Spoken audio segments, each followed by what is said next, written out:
Business communication. In a very simple language, communication is about sharing and exchanging information.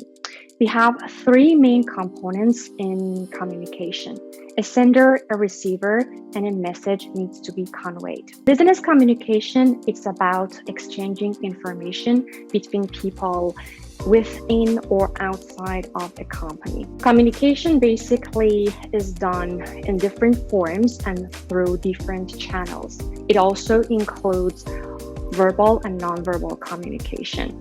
If I want to refer to some forms and channels of communication, just in order to give you a better sense, I would say all business messages, letters, emails, presentations, communication with colleagues, working in teams, they are all different forms or channels of communication.